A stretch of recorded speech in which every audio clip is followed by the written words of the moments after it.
Salut à vous de Tomorrow Family, de Tomorrow Mifa.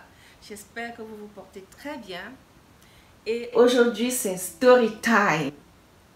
Donc, aujourd'hui, on va parler d'achat de voiture. Nous avons décidé, mon petit frère et moi, de rechercher pour une énième fois une voiture pour nos parents. Ce que nous avons vécu était vraiment bizarre. Donc, j'espère que cette vidéo sera assez enrichissante pour vous et que vous obtiendrez quelques petits conseils. C'est pas pour dire que je suis une experte en mécanique ou quoi que ce soit, non. C'est juste pour vous édifier sur certains petits trucs à prendre en compte lors de l'achat d'une voiture. En avant tout pour mon générique.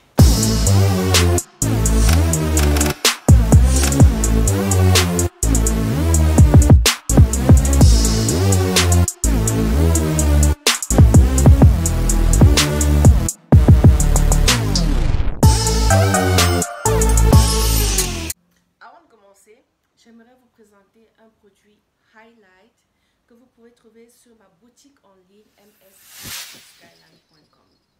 Plusieurs personnes m'ont écrit pour me demander où est-ce qu'on peut trouver ce produit-là. Et voilà, vous pouvez le trouver maintenant sur mon site internet. Et en ce moment, la livraison est offerte. Donc profitez-en. Donc la perruque que je porte aujourd'hui vient aussi de ma boutique en ligne et elle s'appelle Alia. Je la porte en 18 pouces et de densité 150. Si vous êtes intéressé, n'hésitez pas à les commander. Maintenant, entrons dans le vif du sujet. Voilà, mon petit frère et moi, on cherchait une voiture pour nos parents depuis. Bonjour, mon petit frère et moi, nous sommes en train de chercher une voiture pour nos parents. On a trouvé une voiture, enfin, lui, il l'a trouvé ce matin, heureusement. Et comme il est au travail, afin qu'on ne puisse pas l'acheter, il faudrait bien que j'aille regarder aussi vite que possible, puisque j'ai le temps pour le moment. On va regarder ensemble. À tout de suite. Je suis arrivée finalement. Il pleuvait. Quand on veut souvent chercher une voiture comme ça en Allemagne, on se renseigne parfois sur le coût du dédouanement par rapport surtout à l'année de construction. Et enfin, il y a plusieurs critères. Je suis ici au parc de voitures. Je suis au milieu de toutes ces voitures et j'ai l'embarras du choix. J'ai vraiment l'embarras du choix. Il y en a des Toyota. Et comme les parents adorent les Toyota, au pays, je ne sais pas, que j'ai essayé de regarder en bas, malgré le fait que j'ai une robe. Voilà, j'ai essayé de regarder jusqu'en bas, là.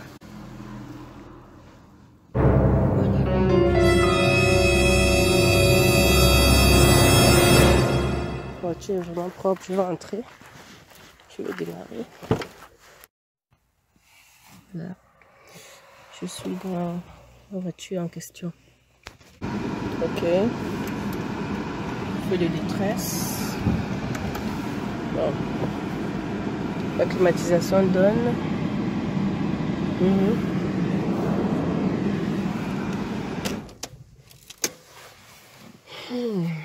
Éteindre le... Voilà, vous écoutez le moteur. Bon, j'éteins la climatisation. J'éteins la climatisation pour pouvoir écouter le bruit du moteur. J'éteins la radio. Écoutez le moteur maintenant.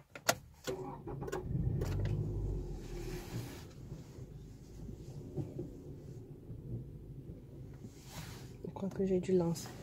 Il faut que j'ouvre aussi le capot pour regarder l'intérieur, pour regarder le moteur et tout.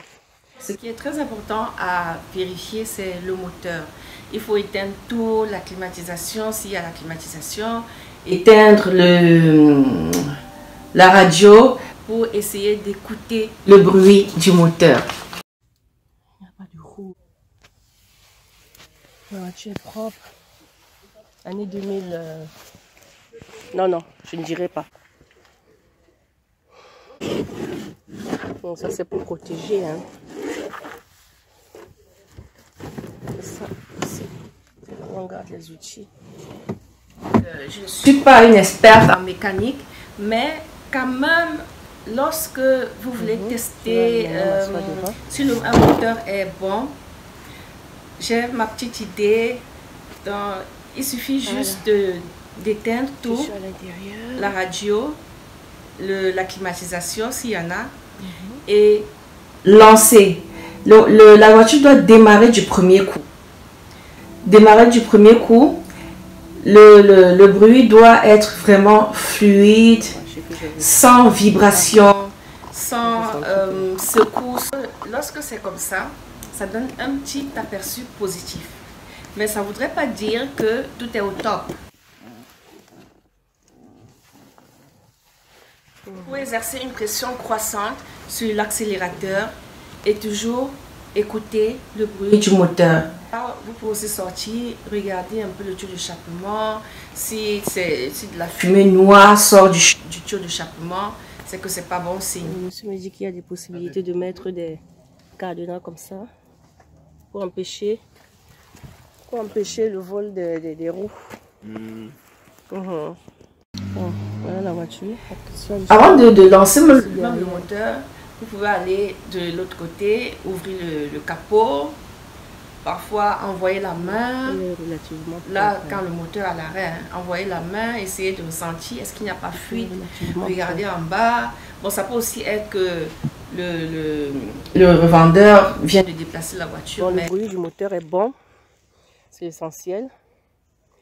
Il faut essayer maintenant d'envoyer la main pour voir s'il n'y a pas fuite.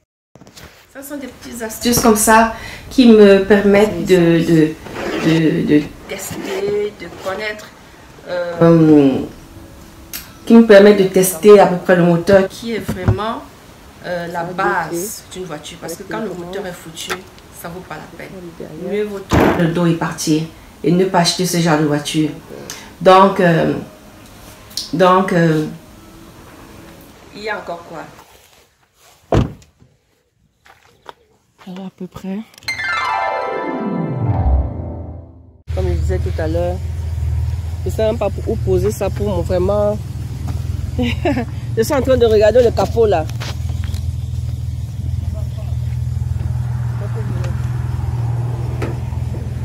Ça pèse. Voilà.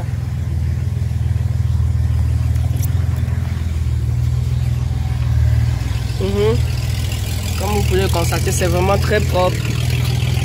Et comme on a un peu démarré, voilà la courroie, voilà le photo du moteur. Je regarde un peu s'il y a écoulement. Comme il a plu là. Vraiment, ça chauffe. Hein. Je voulais voir si ça soigne tout quelque part. C'est propre. Sinon, je me mets aussi à chercher quelques petits vis cachés. Voilà. Question d'avoir des arguments pour faire baisser le prix. Ça marche. La vitre arrière aussi. Ok. La vitre ici. Ok. Ok, ça donne. Bon. Nous allons essayer la climatisation.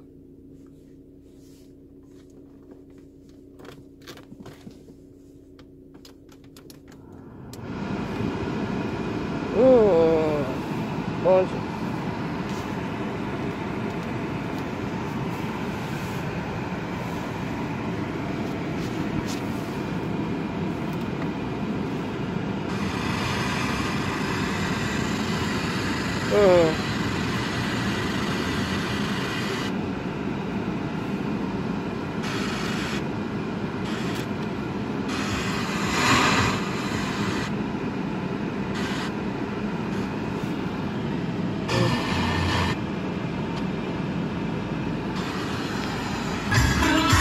Voilà. La climatisation donne bien. Qu'est-ce que j'ai encore oublié de regarder?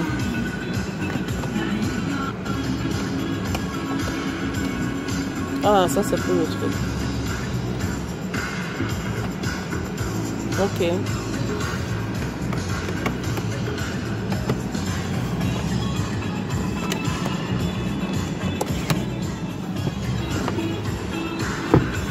Ok.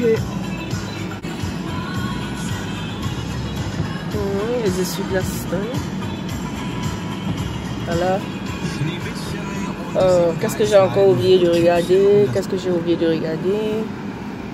Pendant la négociation, il est très important de ne pas répondre aux questions de type personnel parce que normalement, lorsqu'un vendeur se met à poser des questions personnelles, ça cache le plus souvent. Troisième. Ça cache le plus souvent. Comment on dit ça? C'est un peu comme s'il enquêtait pour voir comment tromper le mieux. Comment tromper le mieux. Donc, comment dire ça? Lorsque, par exemple, un vendeur vous demande, vous, en tant que femme, pourquoi vous êtes venu, vous n'avez pas de mari qui pouvait faire ça pour vous? Ce genre de propos ont souvent deux connotations. Soit il veut entrer, c'est-à-dire il veut se rapprocher de vous pour mieux tromper, comme on dit dans le livre Britannicus, Néron se rapproche de son ennemi pour mieux l'étouffer et voir comment il peut mieux gérer cette tromperie. Donc, il faut surtout ne pas se laisser duper. Donc, et être toujours attentif. Ça, c'est comme si c'était métallique ou en caoutchouc dur. Ce n'est pas une couverture en tant que telle, elle est vraiment dure. Et il dit qu'on peut souvent, ils aiment savoir est-ce que c'est pour ici, est-ce que c'est pour rouler ici ou ça doit être envoyé. Surtout quand le vendeur te voit en tant que personne de couleur noire, il se dit oh c'est sûrement pour envoyer dans son pays et il aimerait parfois savoir d'où est-ce que tu viens et tout. Parfois la voiture peut avoir une panne vraiment cachée et qu'il connaît. Et il n'aimerait pas que tu la conduises ici parce qu'il y a une sorte d'assurance qu'il doit t'accorder lorsqu'il te vend la voiture sur le territoire.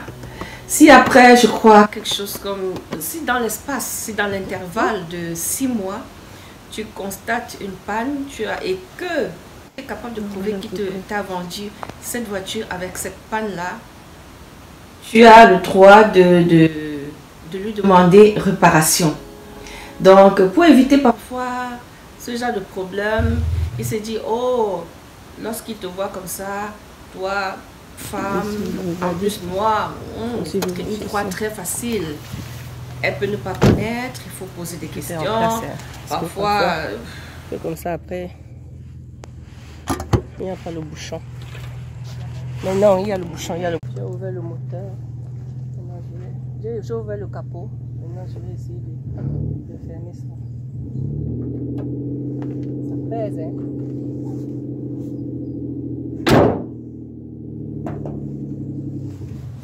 Si les moyens sont possibles, pourquoi pas faire venir avec un expert sur place? Bien, nous, on n'avait pas ce temps-là. Bon, souvent, on se dit que c'est une Toyota qu'on recherche. L'essentiel, c'est que le moteur soit bon. Les autres pannes, on va gérer au Cameroun. J'ai oublié de prendre la photo du numéro de châssis parce que c'est très important. Donc, c'est ça que je vais faire là maintenant. Ça pèse.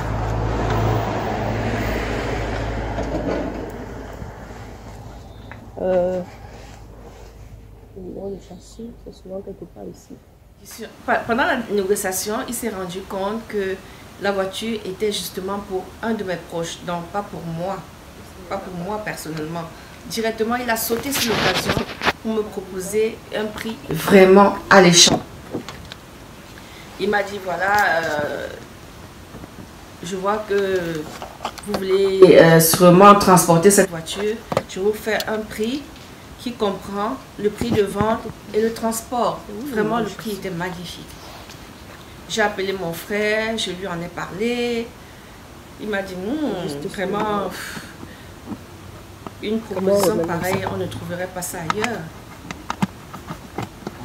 Puis maintenant, j'ai fait une avance. Avant de faire l'avance, j'ai demandé à voir quand même, c'est très important, demander à voir la carte grise, vérifier si le numéro de châssis, qui est porté sur la carte grise est le même qui se trouve sur la voiture. En bas du siège. Donc, le monsieur me dit que la carte grise est encore à la préfecture. Donc, le bureau de transport. Je me dis, mais comment on va faire alors? J'espère que c'est une voiture allemande. Mais je dis, bien sûr, c'est une voiture allemande. Voilà la voiture. Je suis ici derrière. Donc, lorsqu'il me dit ça, j'ai dit, la voiture était vraiment intéressante et j'avais fait tout ce chemin, j'avais mis l'essence pour venir, je ne pouvais pas rentrer comme ça bredouille. Alors, je décide de réserver la voiture. Je paye une avance, mais j'exige qu'ils mettent sur le contrat le numéro de châssis qui se trouve sur le véhicule. Je filme le numéro de châssis, il porte réellement sur le contrat le numéro de châssis qui se trouve sur le véhicule. Pour que lors de l'envoi, pour qu'ils ne me disent pas après, non, c'était pas cette voiture-là que je t'avais proposé, c'était une autre voiture. C'est très important d'avoir le numéro de châssis sur le contrat. Alors, on établit un contrat avec une avance. Et il est question pour lui de m'envoyer une photo de la carte grise lorsque elle reviendra de la préfecture, puisqu'il me dit que la carte grise est à la préfecture pour faire exmatriculer la voiture. Oui.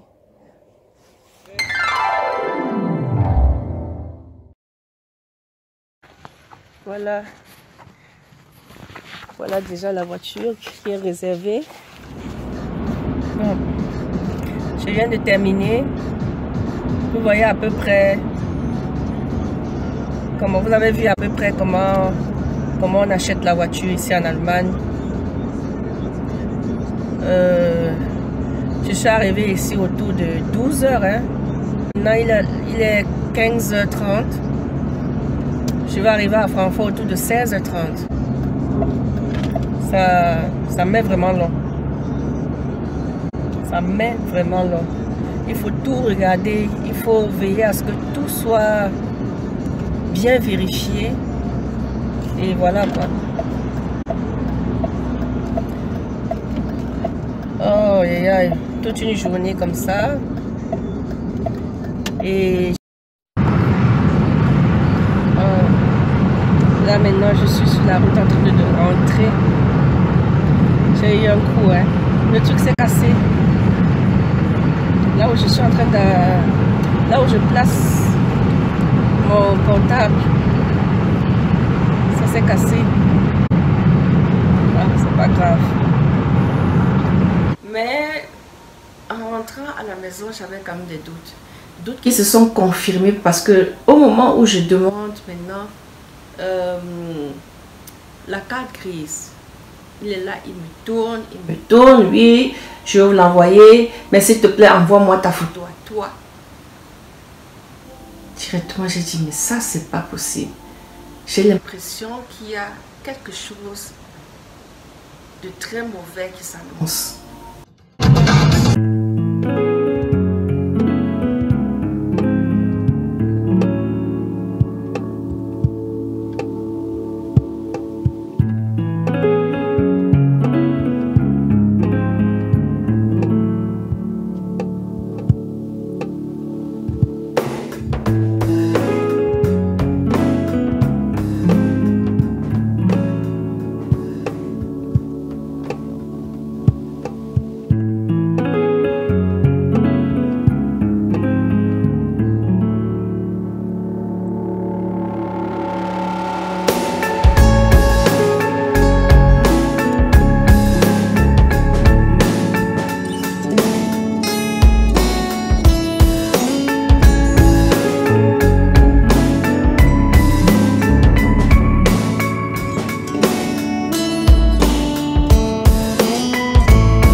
l'acheminement de la voiture vers Douala. Donc il fallait le surprendre pour ne pas avoir de surprise. Tout est passé dans ma tête, je me suis dit peut-être qu'il peut m'enlever le moteur, peut-être qu'il peut enlever les modules, peut-être. Donc je lui ai dit j'arrive. Et il m'a dit à quelle heure, j'ai dit j'arrive tout court. Puisque ses horaires d'ouverture et de fermeture étaient écrits sur son site, sur le site de mobile.de. J'ai couru à Darmstadt. Je me suis procuré la plaque provisoire, ce qu'on appelle le numéro rouge. Étant donné que mon frère travaillait ce jour-là jusqu'à 17 h, j'ai pris mon frère en cours de route. J'ai dit à mon frère, tu sais, comment on s'en va là? Essayons de ramener cette voiture. Parce que si on va, on lui demande et qu'il accepte. Il ne faut surtout pas qu'on laisse cette voiture là, que ça repasse encore la nuit là. Il va faire un truc. J'ai un pressentiment que le monsieur là n'est pas clair. Alors quand on arrive, dès qu'il me voit, il est avec au moins 3 de ses compatriotes. Dès qu'il me voit de loin, il arbore un large sourire. Oh, mon petit frère marchait à ma droite et les voitures le cachaient. Arrivé à un moment, il fallait bien qu'il bifurque. Dès qu'il a vu mon petit frère, le sourire s'est évaporé. Il a commencé à s'énerver, montrer des signes d'énervement, comme si je l'avais dupé et tout. Voilà, quand on lui a proposé, il a donné une somme vraiment où il ne voulait même plus de discussion. On s'est dit ok, pas de problème. Bon, on te paye le reste et voilà, on prend la voiture. Il a dit mais pour prendre la voiture, il faut un numéro rouge. On a dit oui, on a un numéro rouge. Là, il n'a pas pu contenir son énervement. Donc pendant que mon petit frère était en train de regarder la voiture et de placer la plaque rouge sur la voiture pour qu'on puisse l'amener, il vient, il me dit, pourquoi tu n'es pas venu seul? J'ai dit, merde. Je me suis dit, mon Dieu, qu'est-ce qu'il aurait fait si j'étais venue seule? Voilà Xavier qui est en train de conduire la voiture. On est en train de la ramener. Ce jour-là, il a toujours dit que la carte grise n'était toujours pas revenue de la préfecture. L'erreur qui s'est passée, c'est que mon petit frère lui a dit, ok, on te verse presque la totalité de la somme, on garde 100 €. 100 € c'était quoi? C'était rien. C'était vraiment une erreur. Donc il lui a dit, lorsque la carte grise viendra, puisque vous avez photocopié la carte d'identité de ma soeur, envoyez la carte grise à cette adresse-là. J'ai encore même écrit mon adresse sur un papier. Il a dit, pas de problème, pas de problème. On aurait dû revenir nous-mêmes chercher la carte grise, étant donné qu'il y avait encore une deuxième clé. Je ne sais même pas pourquoi il nous a pas remis la deuxième clé ce jour-là. Parce qu'il disait, la voiture a 2 clés, mais remets-nous la deuxième clé. Non. Il nous dit non, il va envoyer la carte grise et la deuxième clé ensemble. C'était l'erreur. On rentre, on atteint la deuxième semaine, 3 semaines, 4 semaines. Donc c'était vraiment terrible. On lui demande, mais c'est comment? On n'a pas reçu de carte grise. Il dit, j'ai envoyé. La carte grise et la clé n'avaient jamais été envoyées. Il se jouait de nous. Il ne prenait même plus le téléphone. Et parfois, si mon petit frère appelle, il dit, oh vraiment, ne m'embêtez plus, et ceci et cela. C'est là où j'ai explosé. Je lui ai fait une lettre dont j'ai écrit que je suis prête à aller lui porter plainte à la police, et c'est ce que j'ai fait. Lorsqu'on a essayé de parler avec d'autres Camerounais, ils nous ont dit, oh vraiment ce monsieur-là, il est connu dans le milieu africain comme un monsieur à problème. Tous ceux qui achètent chez lui ne reviennent plus jamais.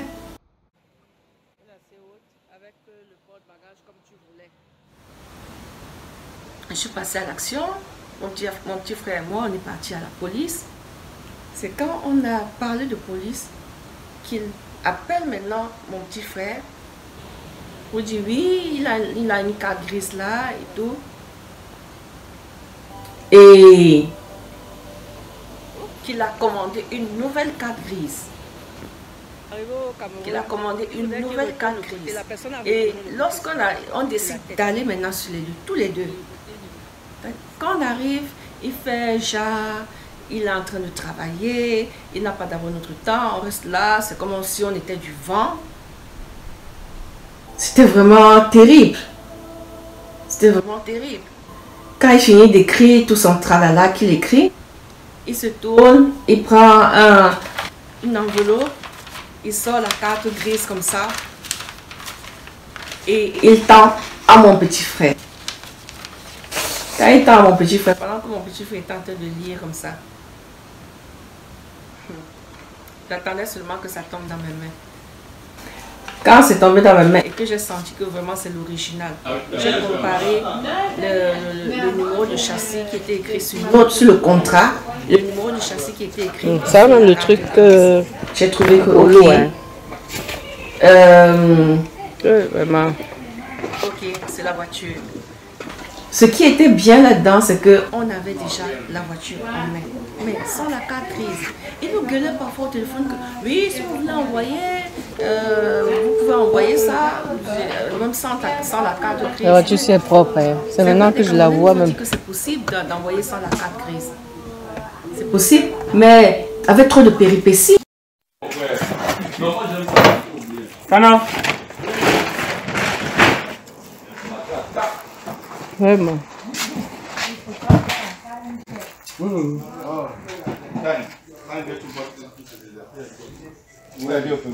Regarde, oui, je veux pas. Non, le matelas, on va plus envoyer ça. Tu vas mettre ça dans la voiture? Oui. Quel matelas comme ça? Ça? C'était. La voiture. Oui. C'est une. On retire ça du carton. En retirant du carton, ça veut pas. Oh! C'est sorti. La voiture dort. Il va te raconter ses mésaventures. Il dit que non, elle est robuste jusqu'à ce n'est plus bon. Voilà. Le Libanais là, avait raison de pleurer. Parce que quand tu regardes les portes bagages, quand il regarde pour les gens, c'est un peu la même chose. Et le type avait raison de pleurer. Il a pleuré sur que c'était une voiture avec laquelle il faisait les affaires. Quand elle est entrée au quartier, on l'a regardé comme la marché.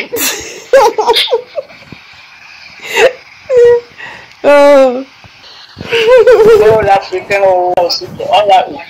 Mais, n'est-ce pas, il voulait me tromper? Il voulait me tromper.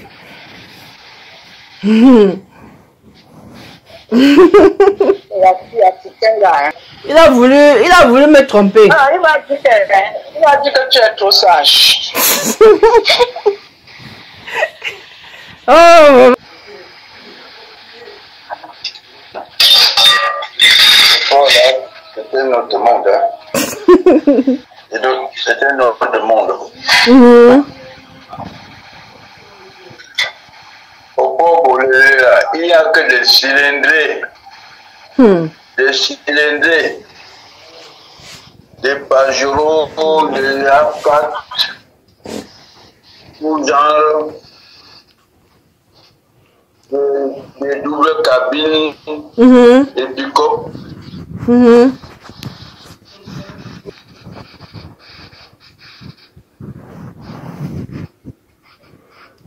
Alors, tu trouves la voiture comment?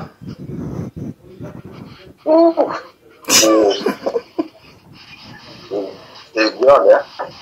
Elle est vaste. Elle est vaste. C'est grande, hein?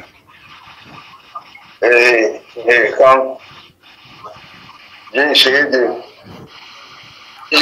d'accélérer, je trouve que je suis à 100. Oh, je crois que je suis à 20 ou à 30. Je regarde le tableau, je suis à 100. J'ai dit, merde, c'est comment? Il ralentit, je suis à 80. Ça veut dire que ça tire. Une voiture qui tire. Il dit, mais à 100, tu crois que tu ne veux. Surtout avec le climatiseur, c'est-à-dire c'est silencieux, ça lampe. Merde. Parce que la voiture, quand tu lances à 100, tu sens que ça file beaucoup. Ça file beaucoup. Oui, oui, oui. Mais quand c'est silencieux, tu ne ressens rien. J'ai dit merde. Mais ça t'a plu, non? Hein? Ça t'a plu, non? Ça t'a plu, n'est-ce pas? La voiture, ça t'a plu? Ouais, comment? Elle est belle, hein?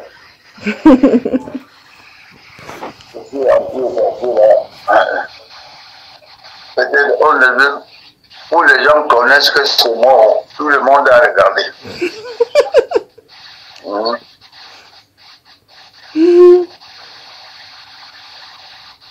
Ce qui est sûr, c'est que je sais que ce monsieur n'a jamais envoyé le document.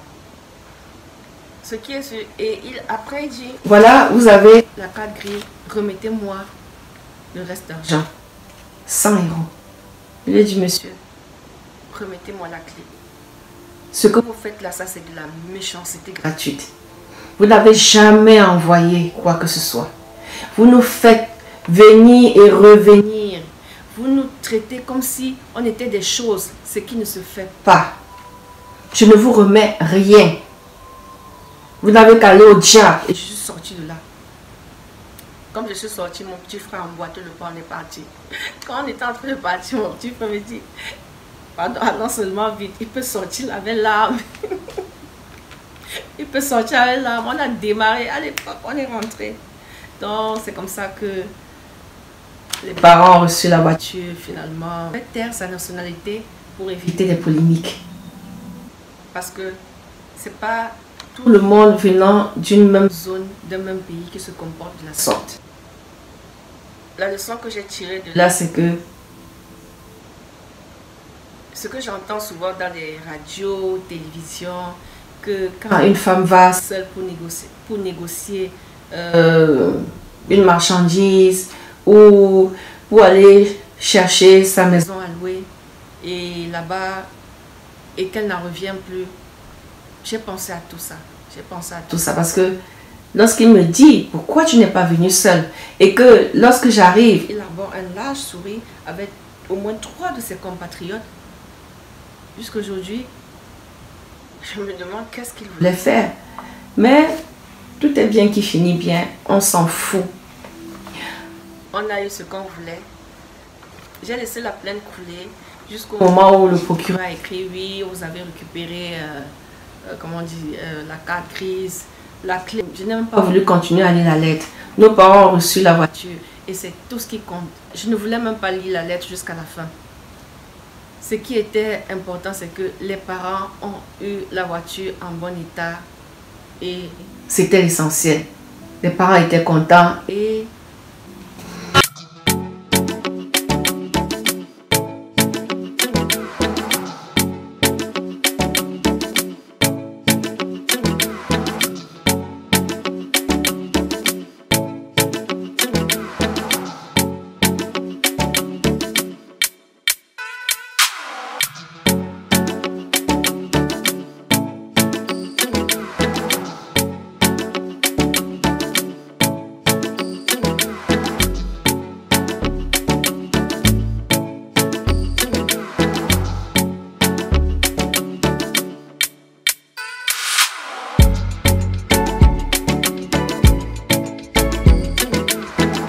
de cette expérience que j'ai vécue, que nous avons vécue, vous tirerez quelques petites leçons et voilà. Sur ce, portez-vous très bien et on se voit dans une prochaine vidéo très bientôt. restez en santé et bye bye.